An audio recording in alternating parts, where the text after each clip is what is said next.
and settled on Beasts of Chaos, cow heavy. So we are doing a bunch of cows and some dragon ogres and some monsters, and that's it. No beastmen at all. No ungers, no gores, no centigores, nothing. It's just cows and dragon ogres and monsters, and I think that's it.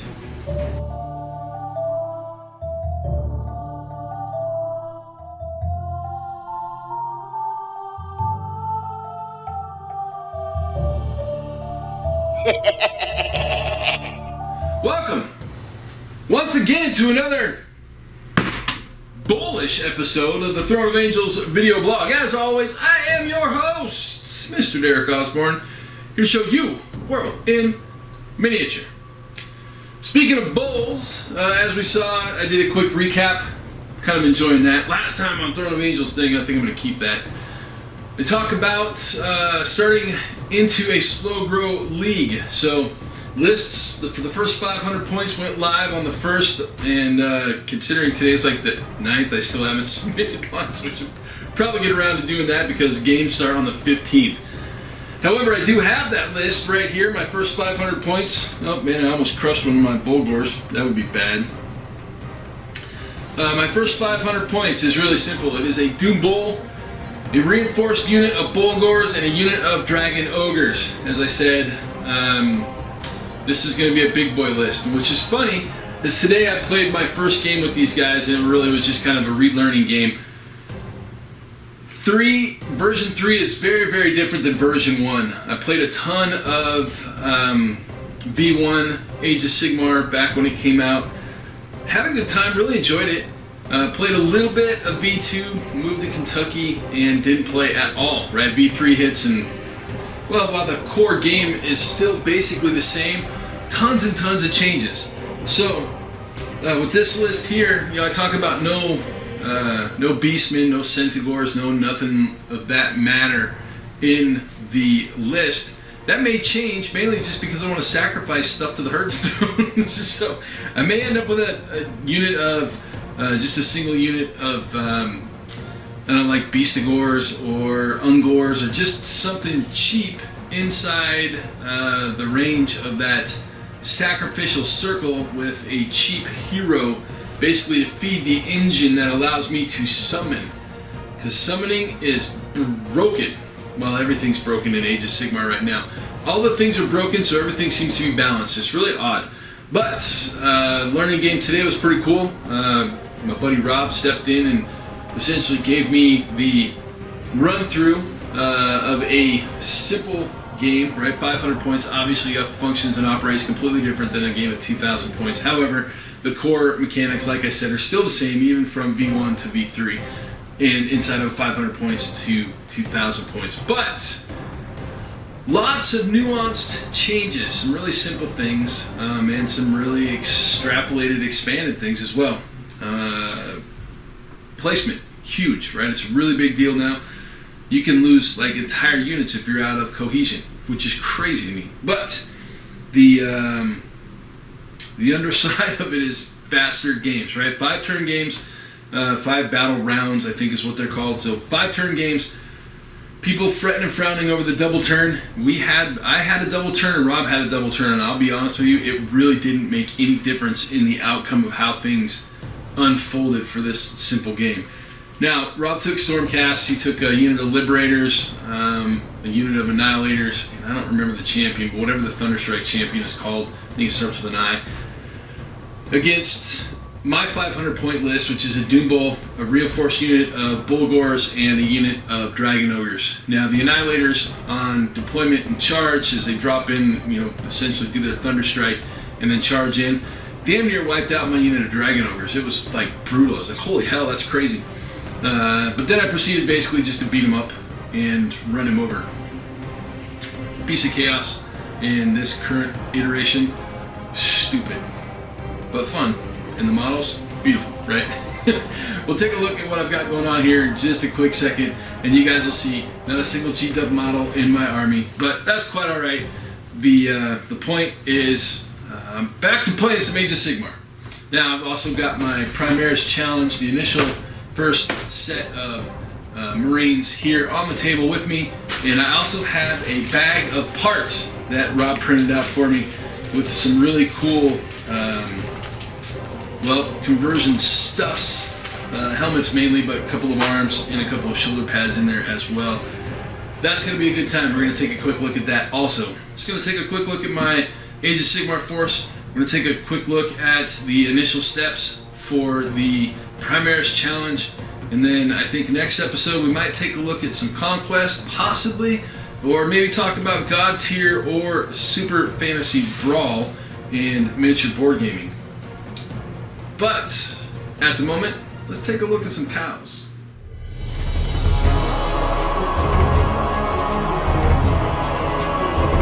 We're going to start out with a quick look at the project. Well, it's not really a project. It's actually the Primaris Challenge. The Primaris Challenge. What is it? Well, as I explained last episode, my buddy John out there in Utah, former member or current member or whatever member of the Geek Garage, and the individual who produces content for the YouTube channel Platypus Scotsman. I'll go ahead and post a link in the comments section. But Platypus Scotsman, John does some phenomenal terrain. He is a scratch builder extraordinaire, builds a ton of terrain, shows his process and how he goes through things. Wonderful channel, check it out. So with the Primaris Challenge, basically it's 5 Marines, right? It's just 5 Marines, and they have to all be converted. It kind of turned into a Marine challenge, but still called the Primaris Challenge, because I think some people are doing Marines that aren't Primaris. However, they don't know I'm doing Primaris.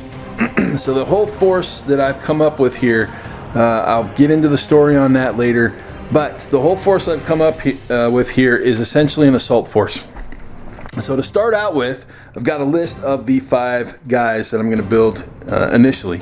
And this list was curated by my buddy Carlson, who some of you may or may not know. But anyways, a pair of intercessors, right? These are going to be a pair of assault intercessors, aka the twins. So these guys are probably going to be modeled like Tomax and Zaymot, right? G.I. Joe style, where they are mirror images of each other. Same weapons, same armor, same layouts, what have you. The Silent Killer, who's going to be a Reaver, right? That's one of these dudes here in the blue. We have an Infiltrator who will be a medic. I'm not sure how a medic is going to fit into my fluff, but we'll work something out. And then, of course, Carl says, and you have to have the leader, Oz, with a Thunderhammer. Now, I was going to do the Primaris Captain with... Oh, what is it? He's got a bunch of stuff here. I've actually got a bunch of models in here, but this guy, I was going to do this guy as my leader, and obviously he does not have a Thunderhammer, so that is going to have to become a Thunderhammer, and this guy will be Osmandius or Osmodius or Oz somethingius, and we will do him in that manner. So he's going to be the leader, going to be converted. I might go like really heavy on a conversion with this guy and mix him with another model from the Age of Sigmar line. Not sure at the moment, but we will see. So again, I got a whole box of, I've got the Vanguard getting started box with all the Vanguard models in it, and these guys will also take space in there. This actually is sprues for assault intercessors. But these guys underneath the bases are the Vanguard Space Marine Start Collecting box. It's in there, right? All these guys. So these guys all end up being in there as well. A bunch of Reavers in here. And again, I think this is a lieutenant or a captain or whatever. Basically, this guy who's got this really dope ass shield. I've got a few of these guys. They'll be part of it. And then my buddy Rob, like I said, brought over a bunch of heads that he had printed up, as well as some really cool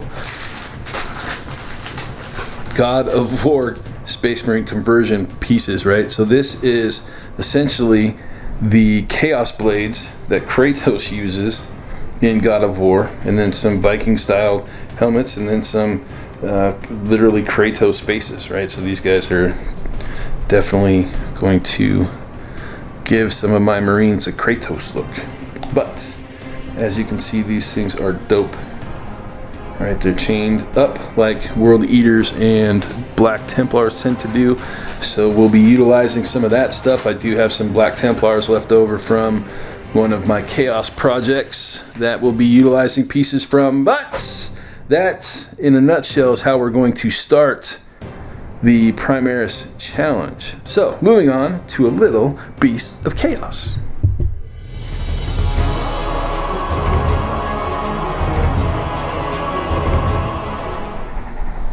So, the BOC. Here's a top-down look at this 500-point army. We'll actually take a look at, essentially the models individually, but I want to give you a real turntable, so here you go.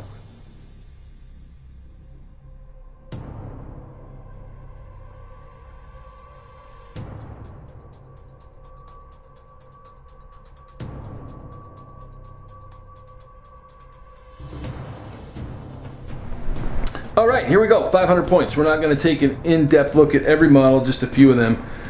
But this is the Doom Bull, an absolutely fantastic model.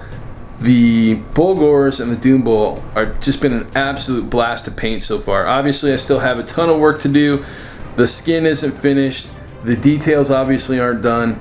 But the metal is, for the most part, complete on this individual model. I still have metals to complete on most of the rest of the Bulgors, but some of it is done. So the Doom Bull, absolutely fantastic model. The unit leader, this guy has a specific name and I can't remember off the top of my head what it is, but he's got some larger axes to differentiate himself from the other models.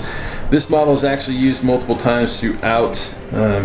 He's used as the musician, so you can see the musician. The musician has a sword even though he's armed with 2 axes, but the sword has a what I would consider a blunt end on it that can be used to bang his drum. This is the banner bearer, and he obviously is sans banner at the moment. I wanted to actually get all of his paintwork done before putting the banner in the way. And then again, here's that same model as the leader model, just with smaller axes. But the other guys, I'm not going to show those to you right now. We'll take a look at them probably a little bit later. This is the first set of Dragon Ogres that I started. However, Rob came over today with a new set of Dragon Ogres printed in a larger scale. I like these so much more than these. I mean, these are cool, don't get me wrong, but these are epic. So these guys will basically not get finished. I might tear them off their bases, I might not, because when I put something on a base, it's there for like long term. Now, the next steps, right? This is the first 500 points, 495 points specifically, and there is a Herdstone. I do have a Herdstone model that is kind of a stand-in for my Herdstone, but I've got a Murderstone coming. I've been calling it a Murderstone. This is this giant portal-looking thing, and once that's done, obviously I'll show that. Now the next 250 points, not quite sure what I wanted to do. Originally I was going to add 3 more Bulgors and 3 more Dragon Ogres, and that puts me like basically right at 750. However, that does not allow me to build primordial points very quickly, where sacrificing small units to the Murderstone actually builds those pretty quickly. So that's where the thought of the Beastigors come in. So I'm thinking maybe a unit of Beastigors and a unit or a Cygor, which are both 125 points, so that locks me in at 250. But I think I might need another hero to do the sacrificing. I don't know the rule off the top of my head. I'll have to double check that, and I'm sure somebody who plays the game will correct me because, well, it's a correctable statement. If I do, I'll probably drop down, grab a cheap hero, and then a unit of Ungors, maybe Ungor Raiders, since they actually have ranged attacks. Again, I wanted the whole entire army to basically be monstrous, big, huge, rampaging things, but it's really, really epic to summon things, especially large creatures in 500, 700, 1,000 point battles. So we will see kind of how that unfolds and where it goes, obviously, in the next update for this force. But here it is, my first 500/495 points for the Slow Grow AOS League up at Bricks and Boards. So with that, let's hit that wrap.